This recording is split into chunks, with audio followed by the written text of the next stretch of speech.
Hey guys, here we go into a special video that'll probably lose me more subscribers than I gain.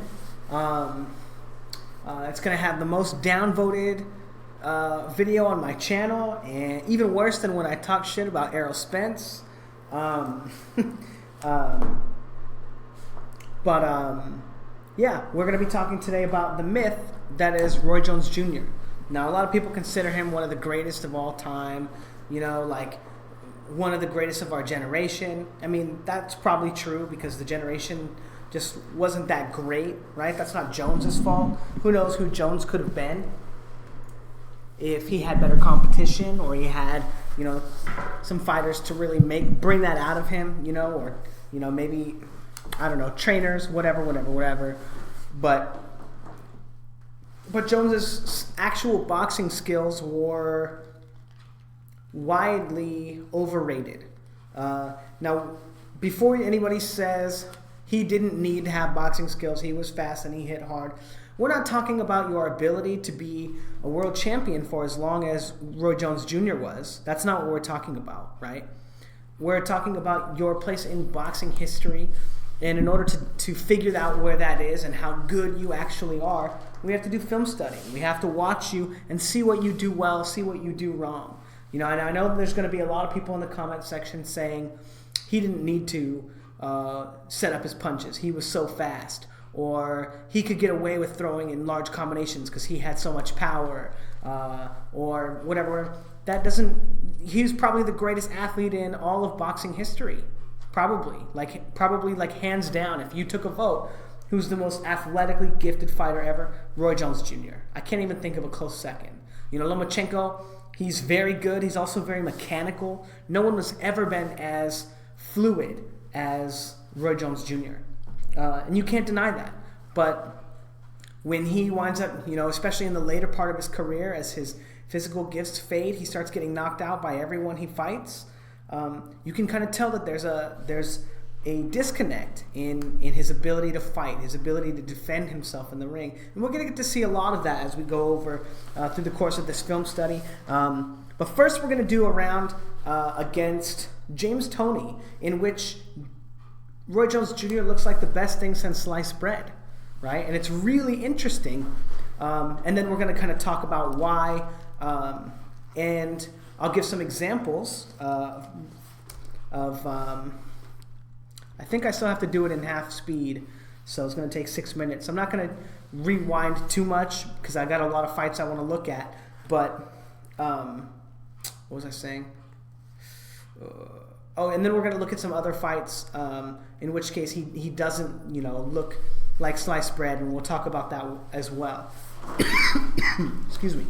But right away, coming out and not really setting up that left hook, right? He's kind of got an active guard. He's feinting. He's leading. He's probing with this jab, right? That's not a real jab. It's not designed to hit him. But he's trying to figure out what James Toney's looking like. But James Toney's giving him this head movement, right? Circling. He's got his own active guard coming, and he's closing the distance. Look how he dips down right there, and he slips to the outside, and he gets Roy Jones to control him, right? Roy Jones understands that he can't allow that guy to get too close to him, right? So he has to control the distance, right? So he starts shooting the jab. Then he throws that same left hook, right? And then once he gets his elbow on him, he pivots out. You know, great. So far, fantastic boxing. Controlling him with the lead hand, right? He's got his own active guard. And that is something that I really like about Roy Jones, is his active guard, how he's always constantly feinting and moving his head. You know, I like that. And then probing right here gets him to get into that same guard, right? That's the one where he goes to slip and then come back with the right hand. But Roy Jones smacks him on the body with that right hand. And while you don't want to get hit with that punch, there's probably not that much power in it. It's very difficult to get power into a shot. You're just whipping into their body. And when you punch like that, it sounds way better on the punching bag than it is effective in the ring, you know, than real punches. That's, again, a common problem for fighters. And then going back to controlling James Toney. And James Toney's just in his high guard. James Toney is no longer moving and slipping, right? He's just kind of coming forward. He's got his little head movement right there. I love that little move, though, right there. Boom, boom. And he goes and he bats that little glove out of the way. Bop. But he doesn't commit to any motion, right? Because he knows Jones is trying to set him up for something. Now he's got his head movement, right? Look at how before the punch comes, he starts using head movement, right? Duck, or slip, pull back, and then gets his high guard. He thinks the punch is coming up, right? Because the punch has been to the head. The hook has been to the head the last few times. And he winds up taking a shot to the body, right? And that would have been a good shot even if James Toney ducked it, because he still might have landed it, or he might have hit him in the head, right? But so far, Roy Jones looking pretty good, and then controls him, grabs him, spins him around, and escapes, right? It looks pretty good so far. He's got that good active guard slipping. He brings his hands up and starts pawing at him, right? Like a cat probing, right? Ooh, stick it out. While he continues to maintain the distance between them by moving backwards, right? But controlling him with the lead hand. And so far he's landed 2 body shots, right? Goes back to it. He gets feinted out of position. Hook. And now Jones, for some reason, winds up on the ropes. He does get out of there really well, right? And doesn't take any punishment by controlling James Toney, right, with that lead hand. He misses that hook, winds up a little bit off balance, right? Woo. But he doesn't set it up, so he doesn't land it again, right? And then, I can't think of the word, controls him, puts his weight on him, and kind of spins and pivots around. And then circles out, right? Throws some punches. I don't think either one of those really land because they're so telegraphed, right? So that one might land on the outside. It looks like most of that punch winds up actually hitting James Toney on the arm, not going through, right? But not setting that shot up, missing that shot. Doesn't look like that shot landed either, right? And but not setting these punches up either, right? Like James Toney might be able to be countering, but Roy Jones is pretty quick, right? But being quick is not an excuse to not set your punches up. Controlling him, boom, and then James Toney baiting the right hand gets James Toney to commit to a right hand and almost counters him, right? But again, how easy is it for James Toney to see that right hand coming? Because he's not setting it up. Again, that same left hook. And at this point, I'm starting to think that it's just for him to create space. I'm not even sure he's expecting to land it, although I do know he wants it to really hurt if he does land it.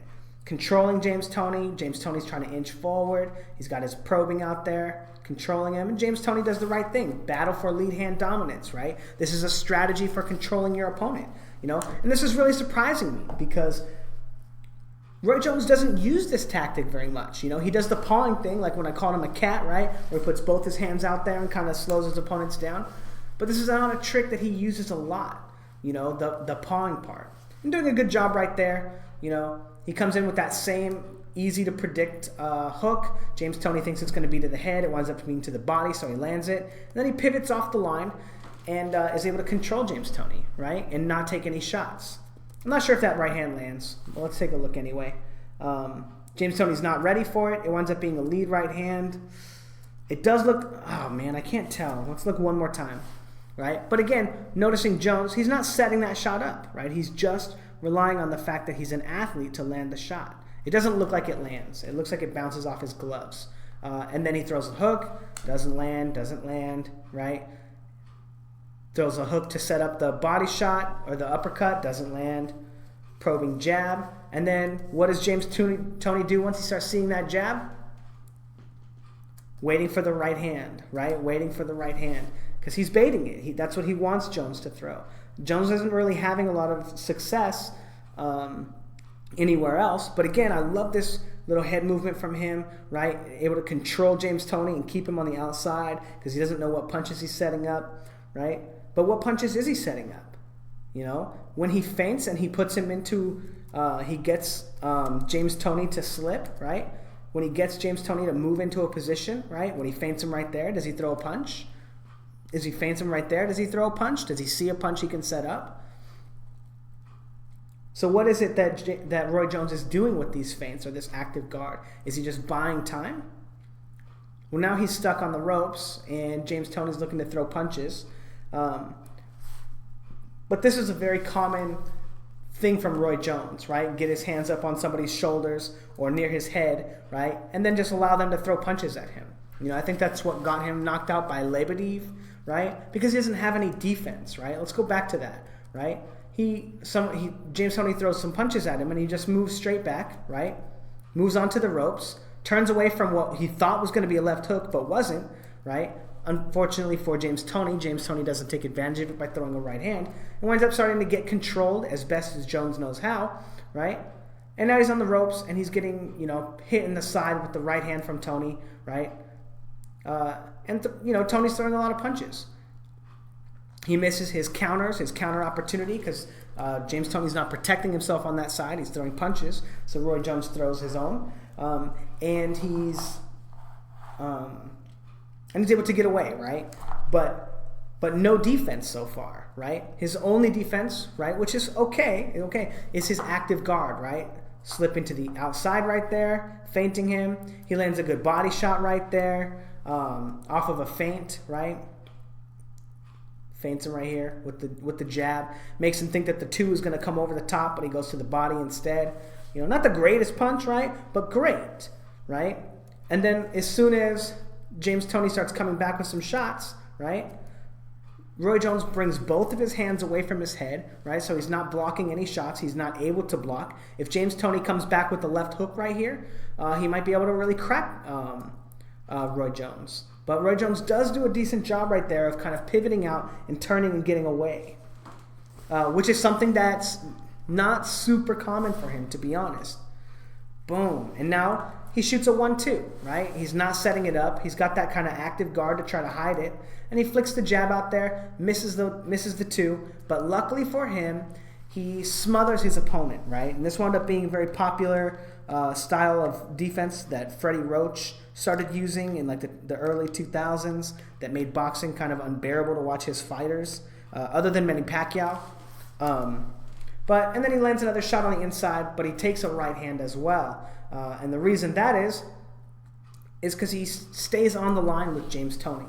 And even though he's crushing James Toney in this round, and I chose this round because this is a round against a very good fighter in which he does very well, but I wanted to highlight some of his defensive imperfections, right? And we're going to get to see some offensive imperfections as well. Like a few of the ones that we have seen have been his inability to set his punches up, right? So like this, how he's trying to disguise his shot, and he kind of gives him a sword fencing jab, right? That James Toney is easily able to slip and counter with the hook. He doesn't land the shot because James Toney is, Roy Jones is a phenomenal athlete, but that's not the point either. Feinting him, going to the body, feinting him with the shoulder, probing, and then again, even when he's probing with that jab, he's not able to land the hook because he's not setting the shots up, right? He doesn't have James Toney reacting to the feint or to the probe, right? So the probe comes out, James Toney does nothing. The probe comes out, James Toney does nothing because he's not in range, right? He doesn't have to worry about the probe right now. And then Roy Jones leaps in with that left hook. There's no setup. He hasn't been going to the body enough to make James Toney think it's going to be to the body. And James Toney is easily able to get away from it. He kind of holds him down right there and lands a left hook right there while he's controlling him. But he should not be throwing punches when he's doing that. And now Roy Jones circling out to his right and walks him into a right hand. A decent shot. And then he controls him on the way out. All great stuff. But again, didn't set that right hand up. I know what you're thinking. He doesn't have to set it up. He's Roy Jones Jr. He's so fast and explosive. No one can stop him. He knows the 1-2 is coming. Again, James Toney knows the 1-2 is coming. And he's waiting for it. One, tries to turn away from it. And it kind of cracks him a little bit. But Jones does a good job of, after throwing that shot, right, of smothering James Toney so he can't get the counter in, right? Part of the game plan that he probably had for this fight was to not give James Toney the space to counter, right? So he's just smothering him instead of staying there. And the reason I find that important to mention is because he doesn't do that in his other fights. He doesn't move off the line. He doesn't smother his opponent. And it winds up being a strategy that he just, for some reason, gets really far away from. Shooting the jab, not setting it up, and not taking advantage of the feint or the out of position that James Toney winds up in. Controlling him with the lead hand. Circling. Looked like he tried to set up a leaping left hook right there, but James Toney didn't fall into the line. But all in all, a pretty dominant round for Roy Jones, right? Misses another hook again, right? Unfortunately for James Toney, Jones is controlling him after each shot, right? And again, this is the brilliance of controlling your opponent, right? After you miss a shot, you control them and they're not able to counter. Even a brilliant counterpuncher like James Toney is having a very difficult time actually countering Jones. And then he eats a big right hand right there. Great job from Jones for setting that up. But after he sets it up, right, where does he go? Does he move off the line? He grabs Toney's head like he's in a Muay Thai clinch, and Toney's able to land a left hook right there. And let's see if he lands any other punches. Slapping right hand to the body, and then a left hook again, right? Because Roy Jones doesn't have any real defense. You know, he doesn't know how to move off the line. Like, the only time that he's used that tactic is when he's failed with a leaping left hook and then controlled James Toney and put his weight on him and pivoted off the line, right? And we're going to look at another round after this against another one of the all-time greats. Again, not landing any punches right there, not setting them up, and just trying to rely on his athleticism to kind of walk him into a shot. Now, I know, like, oh, he's giving him this, like, you know, oh, God, brain fart.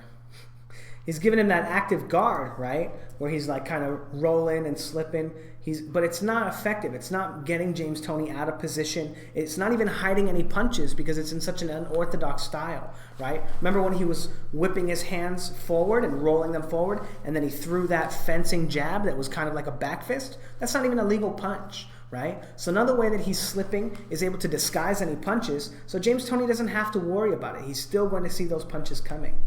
Anyway, that's the end of round one, and Jones looked pretty good, right? If you don't point out the fact that he didn't set up hardly any of his punches, and that his defense was really poor when he wasn't able to move off the line and he was just getting hit with shots on the inside, roughly even round, James Toney eating the right hand near the ropes as the best punch in the fight, or in the round so far, probably edges it to Roy Jones Jr., right? But a close round nonetheless, just because of the fact that Jones has such a difficult time actually setting up his punches. More just, even though he gets to lead against James Toney's not feinting or probing him. He's kind of coming forward and then picking his spots, right? But not constantly putting pressure to make Jones make a mistake. He's allowing Jones to be the leader and to throw the first punch, probably in the hopes that he's going to be able to counter the right hand, but he didn't look for any opportunities to counter the left hook at all, right? With a straight right hand or with his own left hook, right? So it does look like James Toney, to me, had a flawed game plan, you know? But, that's not for me to say, to be honest. I don't really care. Now we're going to look at Roy Jones Jr. versus Bernard Hopkins. And I know, another all-time great, right? Bernard Hopkins, fantastic fighter. I love to watch him fight. I love even more betting on him in like the 2007s, 2008s era when he was fighting, Kelly Pavlik, when he fought Winky Wright. And I picked him to win all these fights. But anyway, slow it down, motherfucker. So they come out, and Bernard Hopkins is a pretty good fighter at this stage, right? And we're going to be focusing, obviously, on Roy Jones Jr., right? But he comes out with a real boxing style, right? He's not very unorthodox, and just shooting his jab, right? Trying to get a look at Hopkins. Comes out, getting feinted, and Bernard Hopkins is feinting him, right? Feinting here, slipping to the outside, right? Maybe going for a jab to the body, kind of disguise it.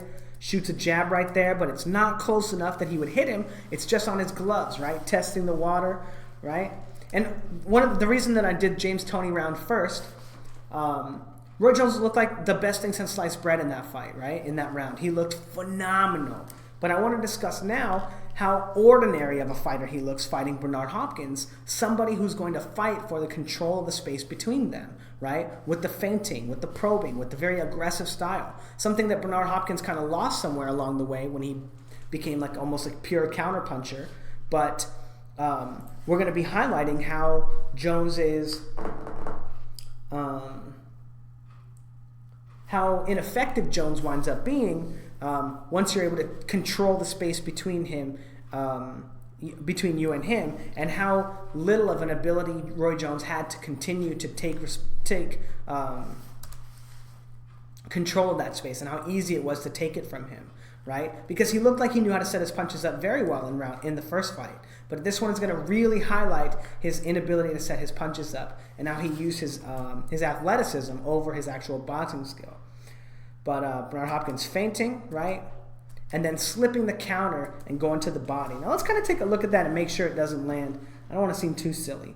But he shoots that jab, and then he knows the counter is coming, right? Roy Jones is trying to counter him over the top, and he slips it and goes to the body, right? Because of the fact that this is kind of a probing jab from Bernard Hopkins, right? Boom. He's able to see that right hand coming and get Roy Jones to go first, basically, and land his own jab to the body, right?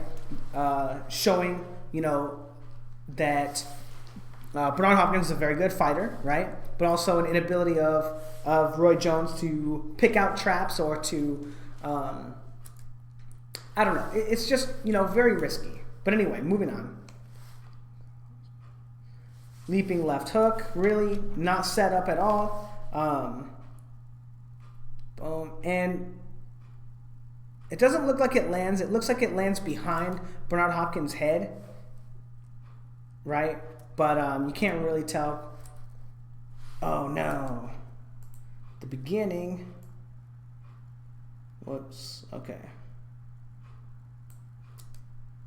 Whoops. Is this where it was? No, that's the beginning. The beginning, I think. Oh, god damn it. I don't know where it is. Okay. 1 second, guys. So sorry.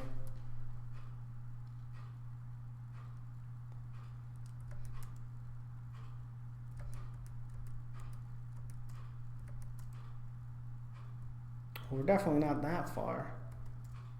Oh, man. No, not that far either. It has to be right here. Yeah. So he shoots that jab, and then I don't know if after that jab, if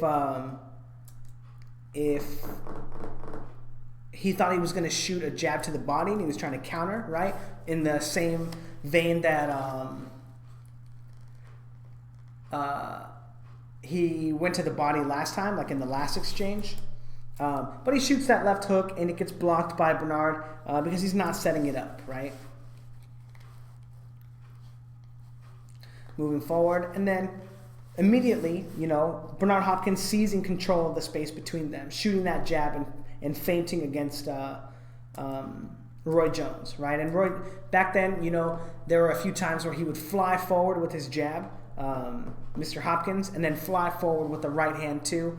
So Roy Jones may have seen some tape and been like, oh, even though he's that far away, he might be able to lunge and catch me with a right hand. But look at how difficult of a time Roy Jones is having setting up his punches right now, because Bernard Hopkins is controlling the space between them, right? He's the one with the feinting, with the probing, right? Boom, and lands a right hand over the top after feinting him. So feints him with the jab, right? Goes to the jab again, right? Gets him to bring his hands away from his head and goes around the guard, because Roy Jones doesn't know how to block punches. He doesn't know how to slip punches. He doesn't know how to move off the line. He sticks his hands out there, in a faux way to control Bernard Hopkins. He doesn't get his hand on his glove. He doesn't get his hand on his shoulder, but he just tries to get his hand in the way, right? And winds up eating a right hand to the head. And then Bernard Hopkins lands a left hook, it looks like, right? And now Roy Jones is trying to control him and tie him up. And we'll see if Bernard Hopkins lands any more punches from that position. Looks like he's kind of getting held onto a little tight. Land a little low blow right there, but that's more Jones's fault, right? And because he's doing this tactic, he's allowing Bernard Hopkins to work him over on the inside. I think Bernard Hopkins landed 2 shots in there, right? But again, showing that he has no defense, right? From this position, that right hand comes, right? He doesn't slip it. He doesn't know how to get away from it. He just brings his hand out there and gets cracked with the right hand. It might hit him in the shoulder, right? But then there's the left hook right after. Might hit him in the shoulder. I'm not sure. It looks like no, it's too high. It looks like it hit him. And then that left hook right there looks like it cracks him right on the chin. And he looks to hold rather than shooting off to the side and moving away from him. Now, I think this fight was actually before the James Toney fight. But like 4 or 5 fights. But I don't think that really matters because James Toney has a very similar style of avoiding punches with that Muay Thai style clinch. Anyway, Bernard Hopkins, active guard, hands up, hands down, feinting, right? Moving to the side to side. They give each other the same feint right there. Bernard Hopkins is the one controlling the space. And Roy Jones kind of shoots some jabs, probing jabs, right? Trying to figure out what Bernard Hopkins is doing, if Bernard Hopkins is looking to counter him. Boom. And look at how easy it was to walk him into that right hand, right? Bernard Hopkins gives him he shoots the jab. He knows that Roy Jones is looking to counter him because Roy Jones isn't setting up any punches of his own because he's kind of lost right now. So he's trying to take advantage of Bernard Hopkins' mistakes. So Bernard Hopkins gives him a mistake and then catches him with a counter jab of his own, making Roy Jones look kind of silly, right? Anyway, moving on. Some setup jabs, but look at how much normal Roy Jones looks, right? He's giving him some slips now, right? He's not that crazy, insane athlete right now. He's not, really working Bernard over. He's not throwing these flashy shots, and his offense is very poor. He's not setting his shots up, and here he is getting walked into a classic trap from Bernard Hopkins, probing jab.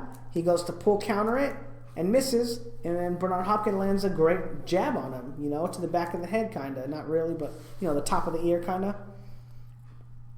But landing a great counter on him, right? Jones looking to set something up, feinting with that jab, feinting, leaning in.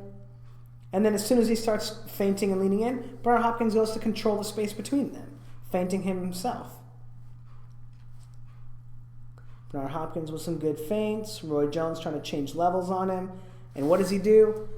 Brilliant from Bernard Hopkins. He feints him, and he sees that Jones is trying to work his way in, and he gives him some probes, right? Just shoot some jabs. Say, hey, this is my space. No, this is my space right here. Doing a very poor job of setting his shots up. Bernard catches that shot, right? And because he's not committed to any movement, he's able to get away from this right hand very easily and control Jones and stop Jones from landing that left hook. But where's the one of the greatest fighters of our generation, right? Certainly the most athletic, right? Of any generation, amazing, but made to look very ordinary. Granted, I've shown you a fight against James Toney, right? And then now we're watching Bernard Hopkins, also an all-time great for our era. But we've got one more fight that we're going to look at after this. And this is really going to be a stinger. Excuse me. Again, not really setting his shots up. Doesn't have the greatest feints, right? They're not probes. They're only basic feints. And hoping to figure out, which one is going to lead him to some kind of avenue of offense. But so far, it looks like he's just waiting for Bernard Hopkins to make a mistake. And Bernard Hopkins is able to feint and probe and keep Roy Jones uncomfortable enough that he can't set up any of his offense. He can't even utilize his athleticism against Bernard Hopkins. And Bernard Hopkins, to be honest, doesn't look like that much of an athlete. He always looks kind of stiff to me, kind of weird. His legs kind of always look weird to me, like they're not strong. I don't know what the deal is. But anyway, feinting him, finding it pretty easy to get him out of position. But Roy Jones not able to really make anything happen.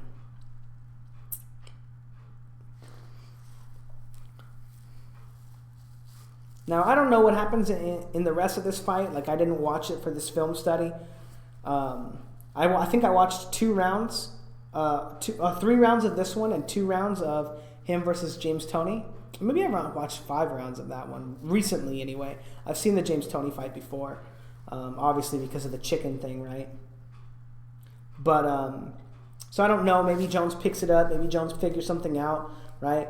But I don't know that you can argue that Bernard Hopkins didn't win this round, and Roy Jones winds up winning pretty handily on the scorecards, like 116, 112. And I don't know whether that's because he was the better fighter or because Bernard Hopkins got robbed. I don't know. But it looked pretty clear to me that there was a skill gap between Bernard Hopkins and Roy Jones in this first round. Feints him and tries to land that same counter. Roy Jones still hasn't picked up the timing, but he also hasn't figured out that he's being baited into that shot either.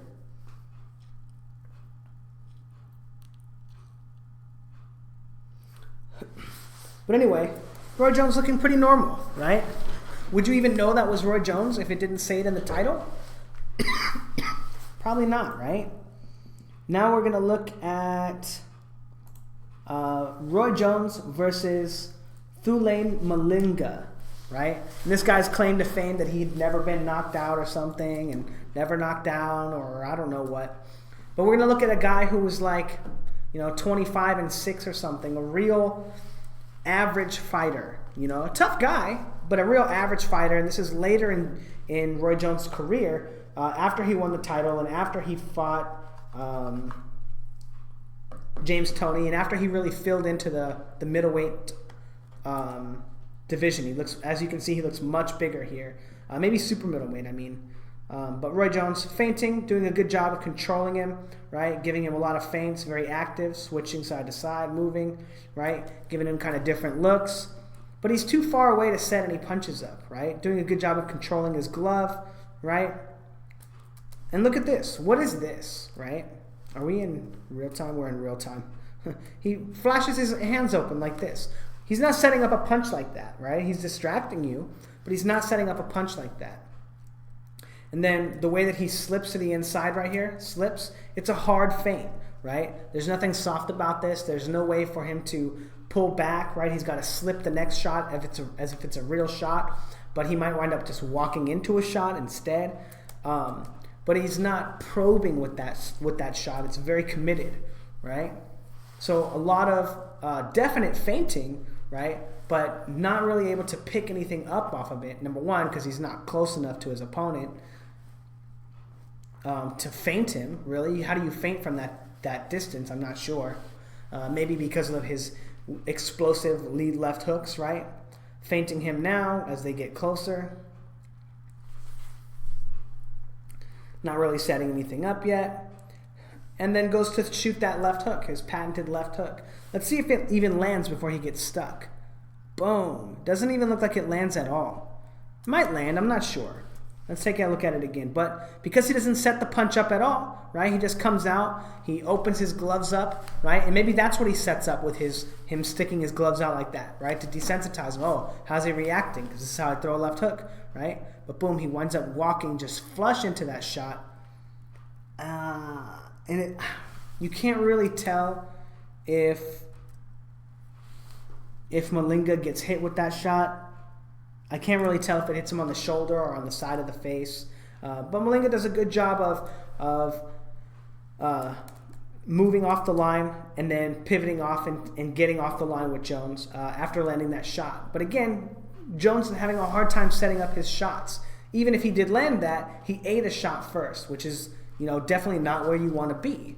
Right? It might be where you want to be when you're Roy Jones, when you're that athlete, when you hit that hard or you're that fast, that you're trading punches with your opponent because you have a much higher opportunity to land a knockout shot if you're hitting them twice as many times as they're hitting you.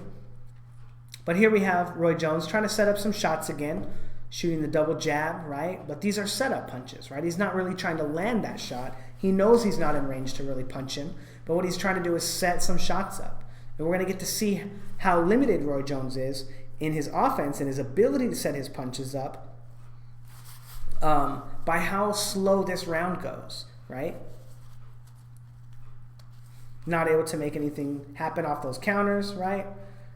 A little fanciness right there. And then he shoots that left hook, the same one that he always shoots, right?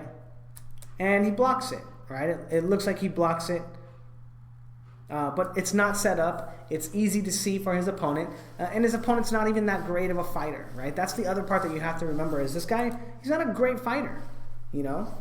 He's mediocre, you know, not to be mean to him at all, you know, a better fighter than me probably. But it's not that difficult for him to disrupt Jones's rhythm without really even doing anything. What is his opponent, what is Lane Malinga even doing, right? Just walking forward and not getting feinted, right?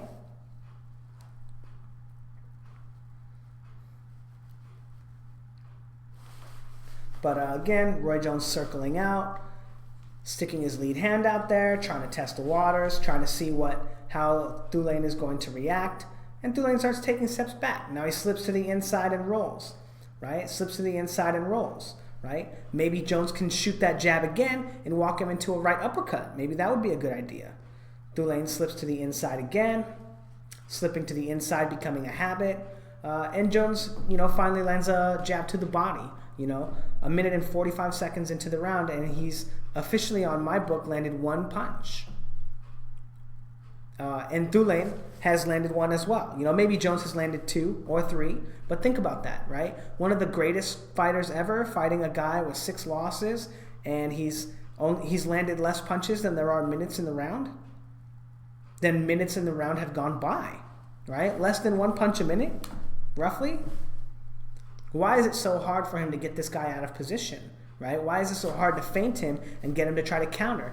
Why is it so hard to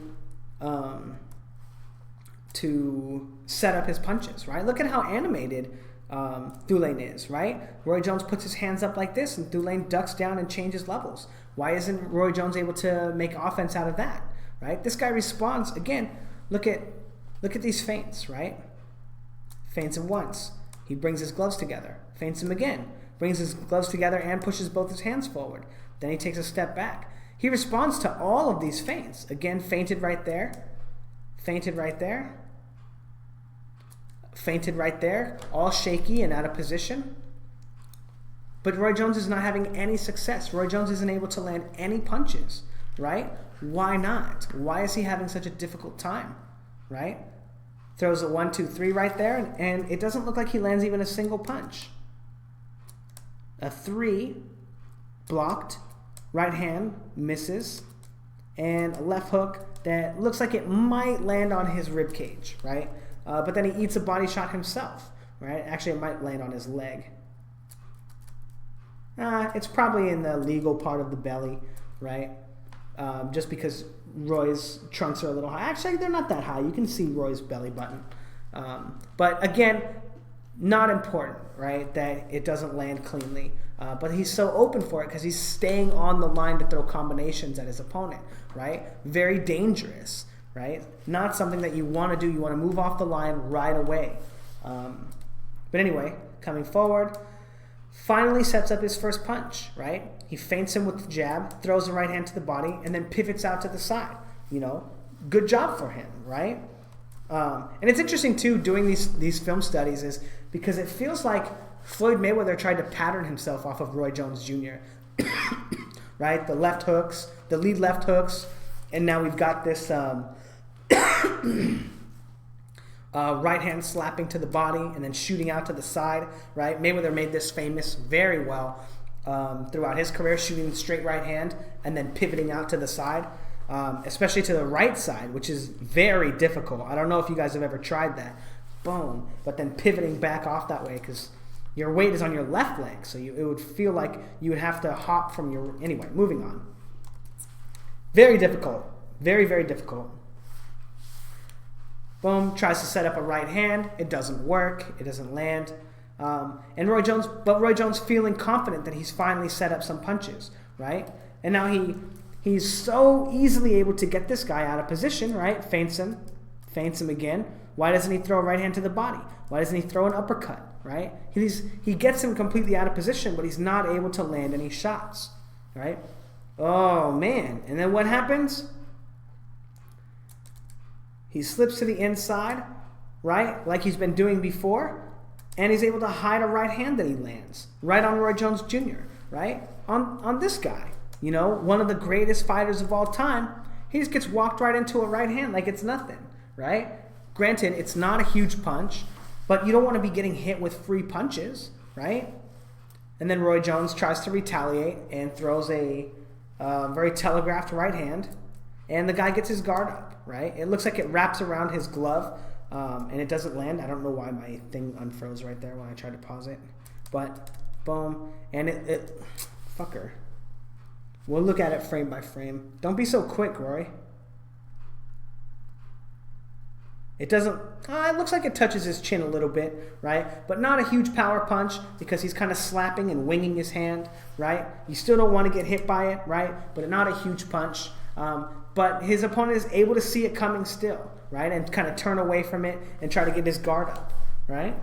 But why isn't he handling this guy so much easier, right? Why isn't he able to just walk through this guy? Sure, he's having a good round, but he's been hit with almost as many punches as he's landed, right? It's not the greatest round for him. He got caught with a very stiff jab on that left hook. He got caught with the right hand to the temple. And then a jab somewhere else, I think. I don't know. Oh, the left hook to the thigh, you know, kind of the hip, you know, but it was a little higher than that. But look at the difficulty Roy Jones is having setting up his punches, even with all of his physical gifts. Even though he's the fastest and most talented athlete in all of boxing or combat sports, right? Look at these punches that he threw right here, right? Feints him, throws this combination, right? Not one of those punch lands, right? But look at how easy it is to get Lane out of position, right? Why isn't he able to do a better job not only of landing any of those punches, but setting up any of his other punches? But also, when he jumps in there like this, look at how he just throws his combination, right? He stays on the line, he's open for a counter punch, and he's not controlling his opponent at all, right? Anyway, we are going to do 2 rounds of this guy just to show you that it's not like a warm-up round. And warm-up rounds don't exist, you guys. If you don't believe me, watch Dimitri Bivol film study fighting Cedric Agnew. Anyway, round 2 coming up. And the example that I wanted to give about this was, look at Chris Eubank Jr., right? Chris Eubank Jr., the video I did on him when he fought Avni something, and then think about Roy Jones Jr. fighting James Toney. How James Toney was very sedentary, right? He'd put up his high guard or he'd stand there, and Chris Eubank Jr. looked really good against Avni, and Roy Jones Jr. looked really good against James Toney in that first round, right? But look at how much worse he looked against somebody who could control the space between them, right? I.e. George Groves, right? And then Roy Jones Jr. versus Bernard Hopkins, right? Both of them looked so much worse because they rely so much on their athleticism, right? Now, who knows if Bernard Hopkins won that fight or not? He probably, I'm not even sure if he said he did, you know, but you can see that he was able to give Roy Jones Jr. problems just by being the one to control the space. And it was very easy for them to take that away from him, right? James Toney didn't even fight for it. Avni, whatever his name is, didn't even fight for it and allowed these athletes to really take advantage of their athleticism by not being checked, not having their boxing IQ taken a look at, right? But again, the most amazing athlete that boxing has ever seen, or any combat sport, is not landing any punches against this very ordinary guy that responds to all of his opponent's feints. Roy Jones has almost complete control over this guy. He can kind of get him to do whatever he wants, whenever he wants, but he can't seem to set up any punches, right? Look at this roll. Like, look at how, like, no offense, Lane, but when you slip in there and you roll like that, look how awful that looks, right? There's no fluidity into it, and you're able to control Roy Jones Jr. and make him afraid of you, afraid of your punches, right? Simply by rolling like this, right? Now, Roy Jones Jr. does the right thing because when Lane does slip in there like that, he's kind of disguising a right hand, right? But even with his feints, he has the same amount of control over Roy Jones as Roy Jones has over him. Excuse me. And then the right hand comes, and Roy Jones does a good thing and moves off the line. but not able to land any punches against Lane, right? Not able to set up his offense.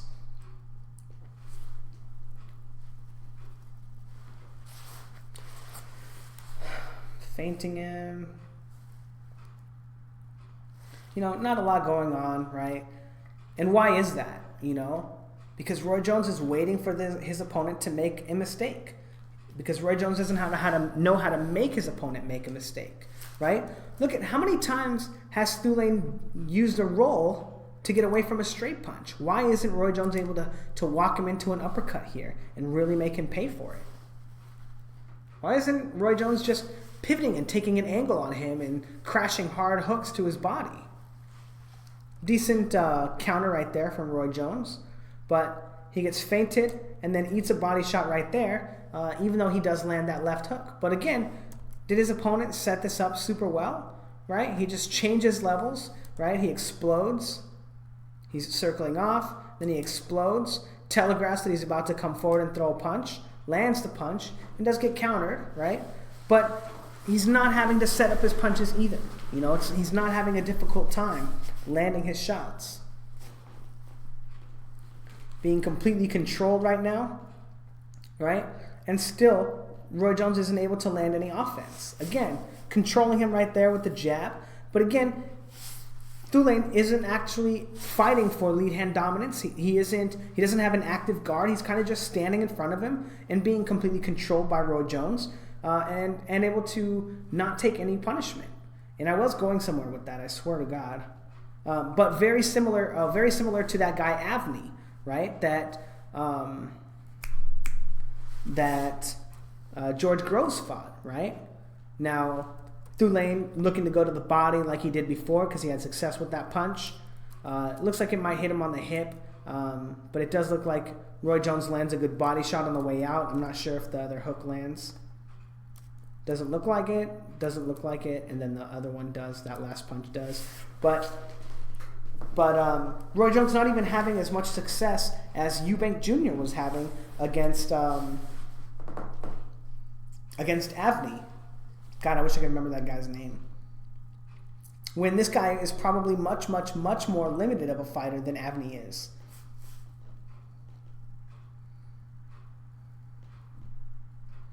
Roy Jones Jr. controlling the space. And, you know, what he's doing here, I guess, he's waiting for his opponent to work around it, right? So he can counter him, but still not able to land any punches, right? There's one. Right? But look at what happens, right? He gets him trapped in the corner and then explodes and stands on the line and throws, 20, 30 punch combination. But what happened with the rest of the round, right? Why wasn't he just doing this? Why wasn't he just able to get the guy out of position and throw these punches? Why wasn't he able to land any of those punches and knock this guy out? He just threw like 30 punches, right? Let's go ahead and take a look back at it, right? So feinting, right? Controlling him with the lead hand. Controlling him, and then because the guy is very limited, right? Once the counters start coming, right? He shells up, tries to move back off the line, rolls back with his very limited movement, his very limited ability to slip punches, that very awful roll. And Roy Jones comes forward, throws a right hand that gets blocked, throws a left hook that doesn't land, throws a right hand that doesn't land, throws a cross that doesn't land. Looks like he lands that right hand right there, throws a hook there that misses, throws a hook there that misses.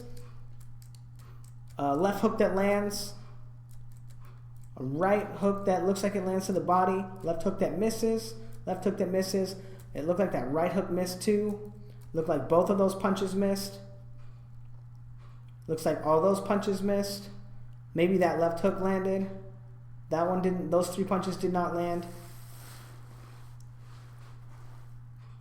And then finally, Roy Jones lands a decent punch after eating a punch himself. Going back. So he lands a right hand.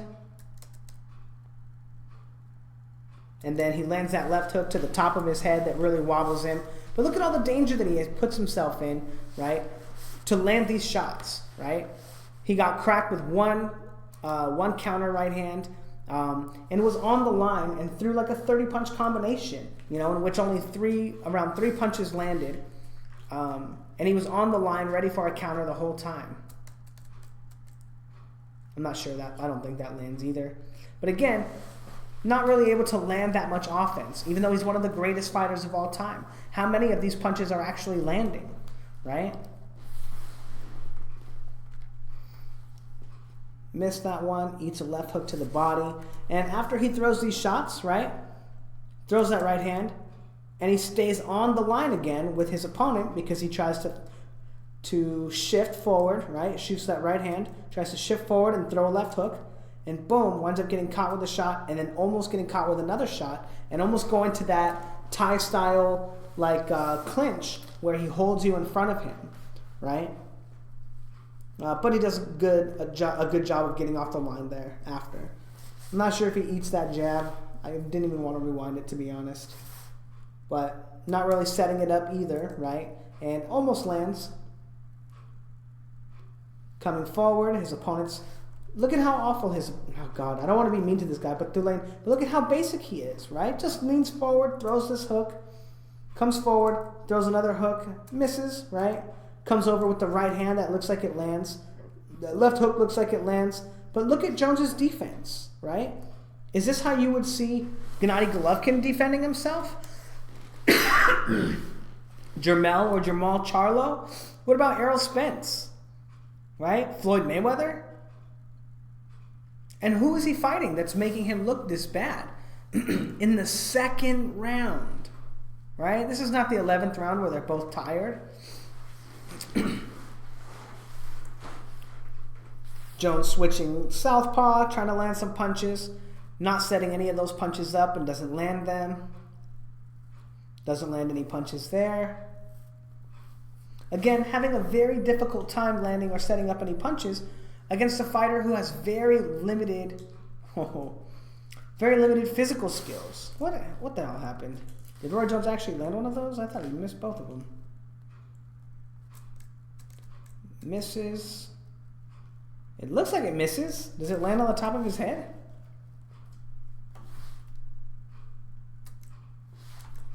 We're going to have to put some sound on this motherfucker.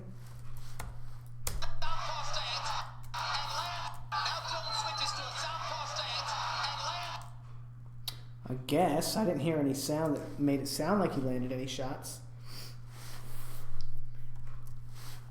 But anyway, gets him on the ropes in the corner, doesn't land any shots, almost eats a huge counter right hand.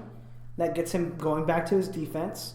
But again, very open to the counter shots. And luckily for him, he's fighting someone who doesn't have the coordination of a Q-tip. And isn't able to really put anything together. Jones missed both of those shots. Oh shit, did I miss another shot? But Jones misses the 1-2, right? And then throws a left hand to the body that lands. Great shot right there. But a lot of danger that he puts himself into to land those shots. Again, setting up his shots, right? He just comes straight in with a telegraphed straight left hand and almost gets countered and stays on the line to throw his right hook, which could have gotten him countered too.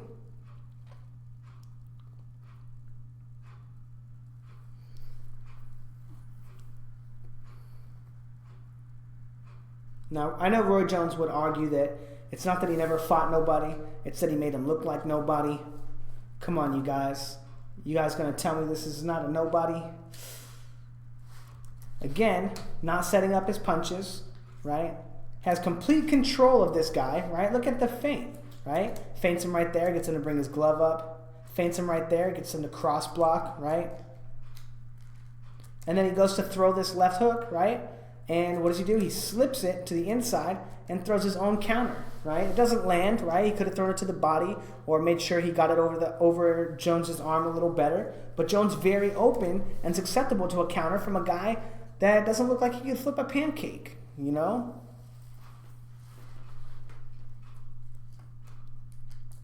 You know, a very limited guy, you know, and Jones is, you know, except for the time that he got him stuck in the corner and he threw a 30-punch combination where only 2 punches or 3 punches landed, Jones looked like he was having a lot of trouble with this guy. A guy that has, you know, very, very, very limited tools compared to Roy Jones, one of the greatest athletes of all time. 8 seconds left.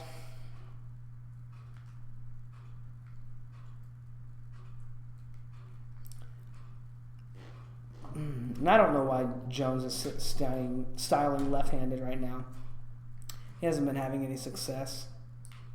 And he raises his hand like he did something amazing, right? Like throwing 30-punch combination is like all that crazy just because you're really fast, you know? Anyway, I can do more film study on Roy Jones if you guys want. I didn't want to choose any of the fights where he just blatantly gets knocked out because I don't want people giving the excuse, well, that's because he was past his prime already. I'm talking about prime Roy Jones, like when he fought Toney, when he fought Hopkins. You know, those silly birds. But as you can see, Roy Jones, aside from his athleticism, a very limited fighter. You know, no defense. He doesn't know how to control his opponent, right? We saw him control Toney, right, which was very interesting because he didn't do that at all against Bernard Hopkins in the first round, at least. And then we saw in this round, in this fight, 2 rounds after the Toney fight where he doesn't control his opponent at all. He doesn't throw those shots and then control and pivot and take angles and move off the line. He does with the right hand that one time. But for the most part, he stays on the line and allows his opponent to counterpunch him, you know? And even though this guy's not coordinated enough to land those counterpunches, when he wound up fighting fighters that could, like Antonio Tarver Jr. in their second fight, because he stays on the line after he throws his combinations and he doesn't control his opponent, he gets knocked out. He gets hit because he stays on the ropes and tries to do that Mayweather shit, you know, that he's never done ever, you know, except for like tie clinch style, holding their shoulders, right? He just allows people to throw punches at him and knock him out. You know, it's because he has no defense, right? And as we saw how hard it was for him to set his punches up against Lane Malinga, he has no offense either, you know? He throws great punches, he throws them hard, he throws them fast, he throws them in a way that you don't want to get hit by them. But his ability to set those punches up is very limited, you know? Aside from his athleticism, he's just, you know, maybe not that great of a fighter. What was I saying about Bernard Hopkins, though? Oh, and as you saw, right, he looked like the best thing since sliced bread against James Toney, who, you know, did very, very little to control the space between them. He kind of just walked forward and allowed Jones to take the lead, right? But in a way that he wasn't even looking to counterpunch, right? Because he wasn't making Jones make mistakes, and Jones was able to feint a lot and kind of set his punches up a little bit, right? Bear in mind, I say that Jones takes a lot of unorthodox angles that are not angles that would set punches up, right? So a lot of his feints wind up being like kind of worthless. But anyway, as soon as he fought Bernard Hopkins, or, you know, before he fought James Toney, right, when he fought Bernard Hopkins, you saw that it was very easy to take that away from him, right? His ability to be flashy and set his punches up with his, you know, very active guard and his very flamboyant style that, you know, wasn't conducive to actually boxing, and how limited his offense wound up being, right? And then you got to see the same thing against Lane Malinga, right? A guy that has no business being mentioned in the same, you know, book or novel about Roy Jones Jr., right? In the Roy Jones Jr. book, you know, like he shouldn't even be in like when you talk about all the greatest things about Roy Jones Jr., Lane Malinga wouldn't even be in the book, right? But that guy gave him a tough fight, you know. He posed a lot of challenges for Roy Jones and made Roy Jones look very ordinary in a lot of spots. Anyway, let me know what you guys think in the comment section below. I can do more film study on him. Like I was thinking about doing one. Yeah, you know what? Just fuck it. I'll just do the one where he fights Antonio Tarver, and also Montel Griffin, who outboxed him pretty well too. Anyway, thanks guys.